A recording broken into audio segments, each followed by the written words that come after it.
Assalamualaikum warahmatullahi wabarakatuh. Jumpa lagi teman-teman. Pada kesempatan kali ini kita akan melakukan analisis butir soal, yaitu mencari tingkat kesukaran, daya beda, dan sebetulnya lagi ada efektivitas pengecoh.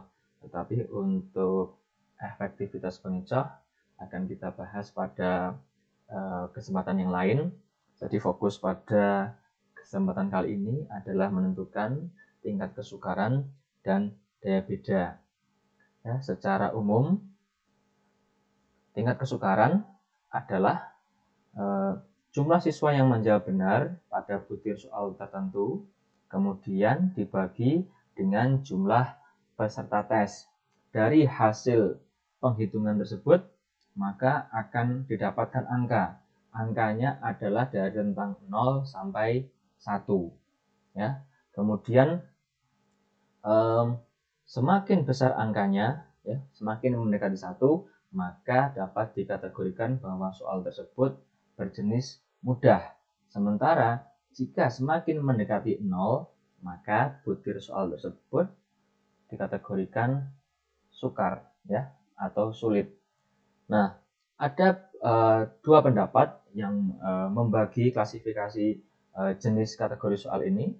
Ada pendapat pertama, yaitu membaginya menjadi 3, yaitu kategori sukar, sedang, dan mudah. Kemudian ada pendapat kedua yang membaginya menjadi 5, yaitu sangat sukar, sukar, sedang, mudah, dan sangat mudah. Tapi pada kesempatan kali ini kita mencoba untuk membaginya menjadi 3, yaitu yang pertama untuk sukar dengan kategori rentang dari 0 sampai 0,32, kemudian sedang dari 0,33 sampai 0,66, sedangkan mudah dari kategori 0,67 sampai dengan 1. Seperti itu. Lanjut saja, ya. Proporsinya, ya, proporsi yang baik itu untuk satu rakitan butir soal, satu paket, itu sebaiknya kategori sedang itu lebih banyak dibandingkan jenis kategori sukar dan mudah. Itu secara ideal.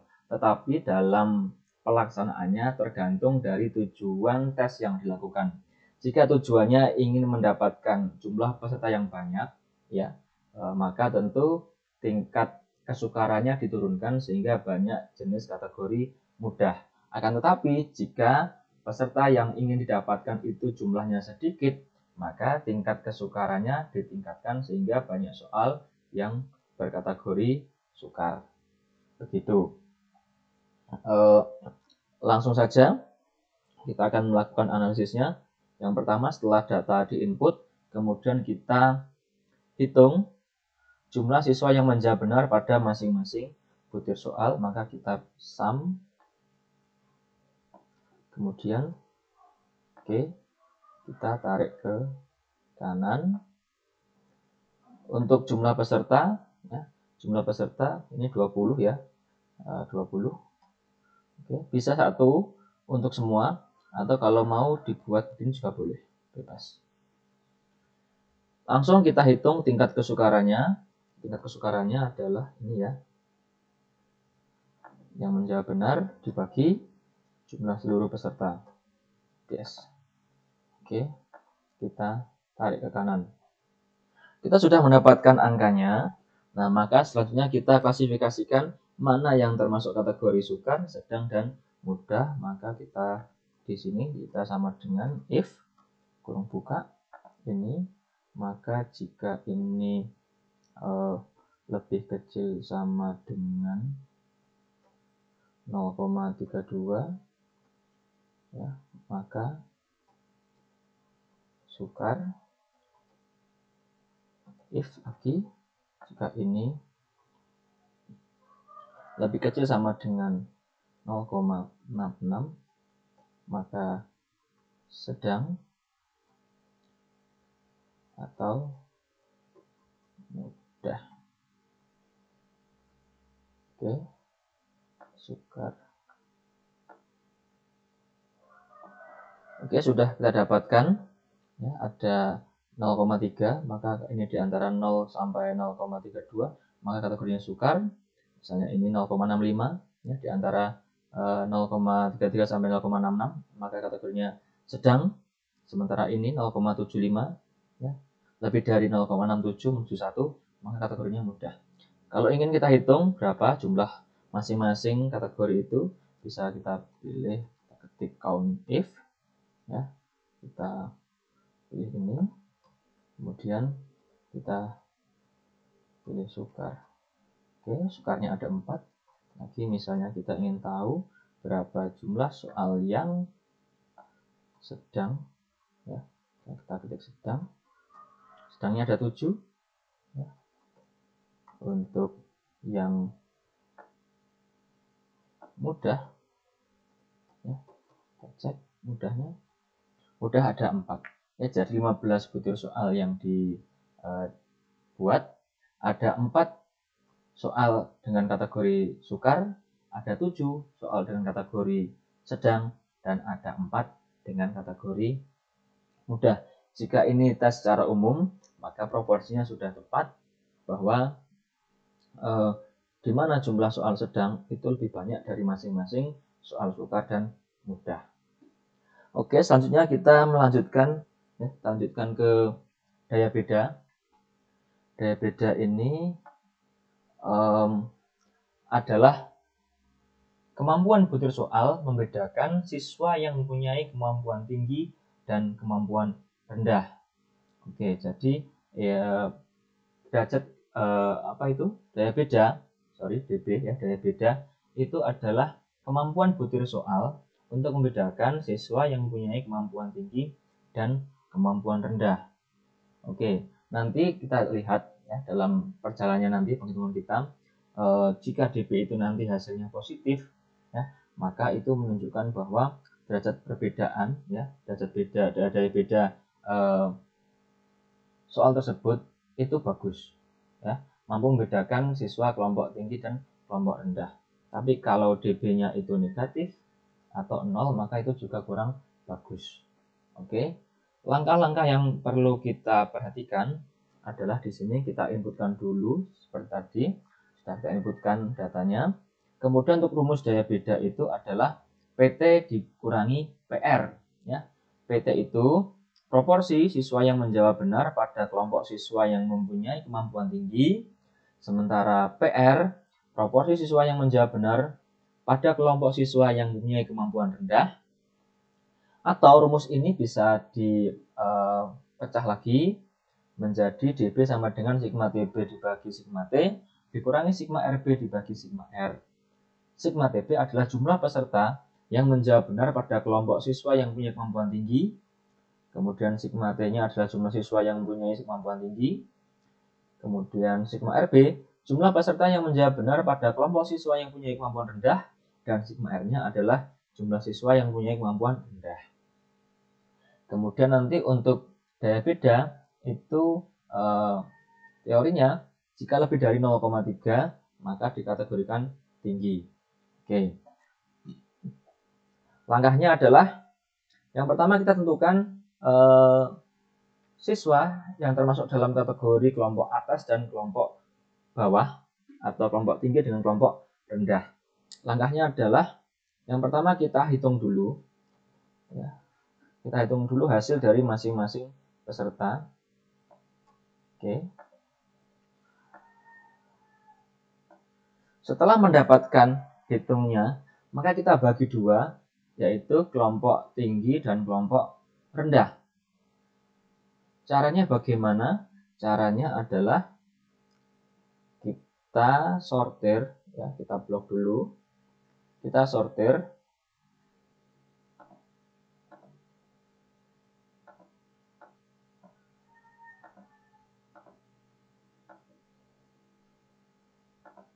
Nah, kita urutkan, ya, kita urutkan tadi dari yang tertinggi ke yang terendah. Maka kita dapatkan dari 20 siswa yang mendapatkan skor tertinggi 12, terendah 5. Nah, dari 20 siswa ini kita bagi dua, berarti masing-masing 10. Ada 10 siswa yang termasuk kelompok atas karena nilainya paling tinggi, dan ada kelompok siswa menjadi bagian kelompok bawah karena nilainya rendah. Maka kita hitung 1, 2, 3, 4, 5, 6, 7, 8, 9, 10. Oke. Kita buat seperti ini. Oke ya. Sudah ada 10. Kemudian ini yang bawah juga 10. 1, 2, 3, 4, 5, 6, 7, 8, 9, 10. Sudah ada 10 juga. Oke. Kemudian ini mau dipakai rumus yang atas atau yang bawah sama saja. Misalnya kita mau menggunakan rumus yang bawah boleh ya. Sebentar, kalau pakai rumus yang bawah maka saya tambah lagi kolomnya. Oke. Kalau mau pakai bawah atau pakai yang atas saja ya. Pakai yang atas misalnya kita PT. PT ya. PT itu proporsi siswa yang menjawab benar pada kelompok atas ya. Berarti PT itu sigma TB atau jumlahnya ini ya, jumlah yang menjawab benar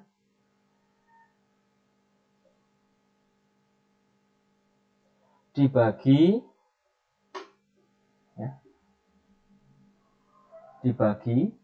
jumlah seluruh peserta atau jumlah siswa yang kelompok atas. Karena kelompok atas jumlahnya 10, maka kita bagi 10. Oke, kita dapatkan proporsinya. Kemudian kita tarik. Oke, kita sudah mendapatkan proporsi untuk kelompok atas. Kemudian kita buat PR. Sini PR. PR sama ya, sum. Kita hitung jumlah peserta yang menjawab benar pada kelompok bawah. Terus kita bagi jumlah anggotanya berapa? 10 juga. 10. Tinggal kita tarik. Oke, kita sudah mendapatkan nilai masing-masing PT dan PR. Selanjutnya kita mencari DB. Nah, mudah ini ya. DB tinggal mengurangkan PT dikurangi PR. Gitu. Terus ditarik ke kanan. Oke, teman-teman, kita sudah mendapatkan daya beda dari masing-masing butir soal. Kemudian kalau mau ditambahkan ya bisa untuk deskripsinya nanti ketika penjelasan ya. Kita buat keterangan dulu. Keterangannya adalah jika DB lebih dari 0 ya, lebih dari 0 maka termasuk kategori positif atau negatif.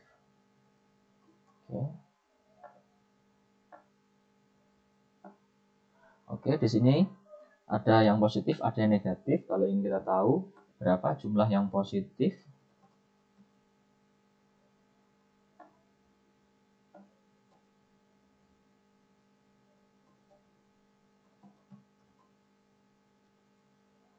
ada 12 daya beda yang positif, dalam artian daya bedanya ya memiliki hasil lebih dari 0. Dan yang negatif ada 3 tentunya ya. Ada 12 yang positif dan ada yang 3 negatif. Artinya apa? Jika hasilnya itu positif, artinya bahwa bila siswa kelompok atas dapat menjawab benar lebih banyak daripada kelompok bawah yang menjawab benar tadi ya. Kalau negatif artinya apa? Kelompok bawah banyak siswa kelompok atas yang lebih sedikit menjawab benar dibandingkan dengan siswa kelompok bawah. Gitu.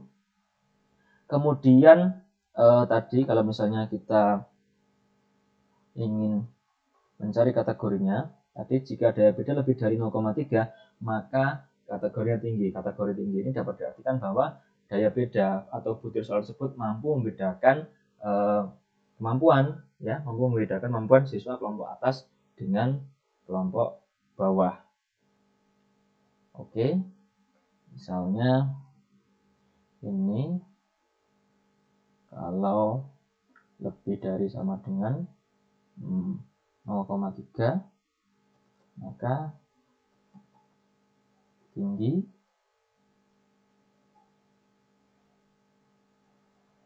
rendah. Oke, sebentar. Oh, if-nya belum ya tadi, sorry. If ya.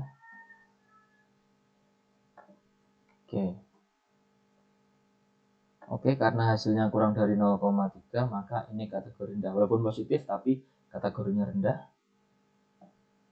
Oke, coba kita hitung berapa jumlah yang kategorinya tinggi.